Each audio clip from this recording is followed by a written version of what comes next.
Hey guys, it's Happy Dude.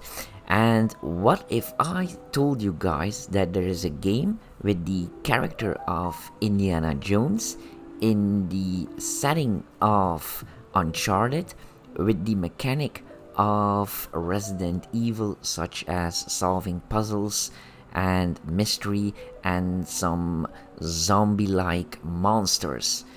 You would probably say you're absolutely crazy. Well, the Sinking City 2 has done it, and it completely works. Now, I'm not going to reveal any spoilers here. I want you to enjoy the game as I did. I didn't finish it, I'm only at the beginning of the game, but it already has it hooks into me. It's such a fun mystery that unravels itself. But here's the baseline of the story. You find this mystery book and something happens to your wife. She's in a internal sleep, like Sleeping Beauty, and of course you want to save her, so you go on to an adventure. But there's also something that happens with the city. As time goes on, it sinks deeper and deeper, and you also find these creepy monsters that pop up. So that's the baseline, and I'm not going to say anything else. Now, this game wasn't even on my radar, and I also haven't played the Sinking City 1, so I am completely new to this game.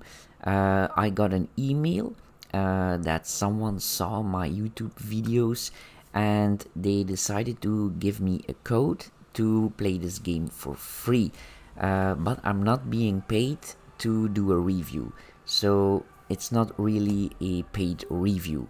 They just thought, hey, maybe this guy will like this game, and they were completely right. I like solving mysteries and exploring and solving stuff, and with a touch of thriller and horror in there. So it completely ticks all the boxes what I search in a game. Now let's start with the performance of the game, because that's something I find very important. So if we click on the options and go to the graphical settings, then you will find these options. So I'm going to start by turning upscaling off, quality mode 100%, VSync on, FPS limit off, motion blur off. I absolutely hate that stuff. And I'm going to start by putting everything on ultra.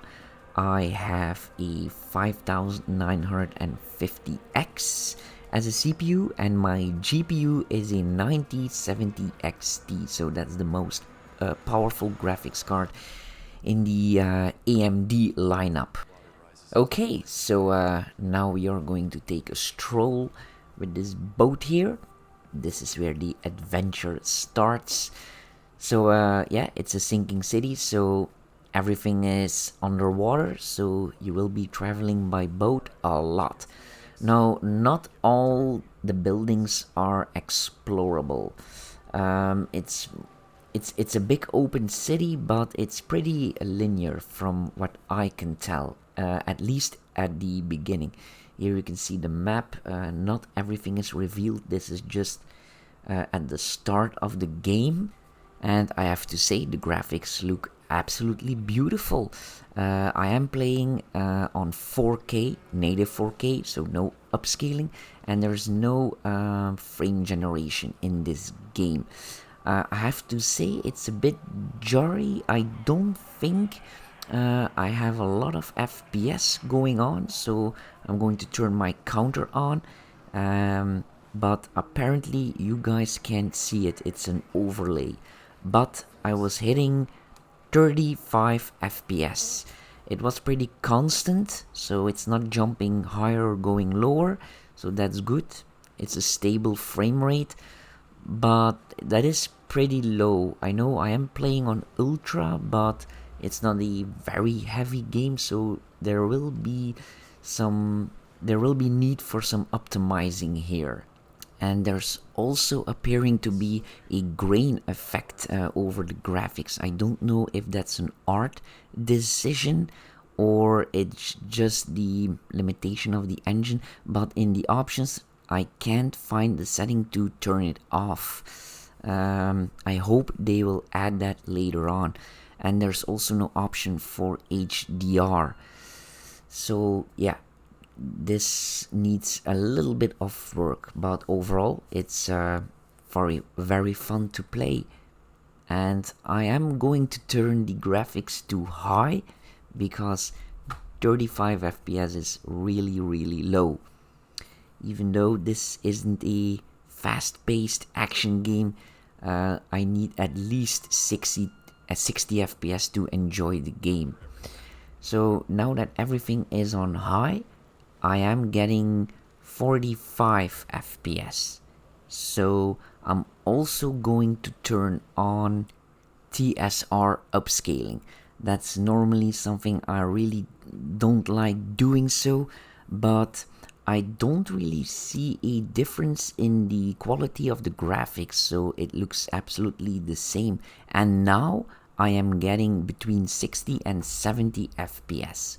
But because there's upscaling involved, sometimes there were some micro stutters. It's not all the time, luckily, it's only occasionally. So the performance is alright, but I am wondering if people that are going to play this with a less powerful graphics card, how their performance is going to be, because it's not outstanding on my 9070 XT. And as you can see, we have a safe room, so that's clearly exactly the same as in Resident Evil. And you use the safe room to store items and also to save your progress, so exactly the same as in Resident Evil. And then you have to interact with certain levers and doors and find items to solve certain puzzles. And then you also have these enemies with highlighted spots. So yeah, clearly this game was heavily inspired by Resident Evil. Even the enemies have those tentacles that can grab you, and certain items can be combined to make something like ammunition.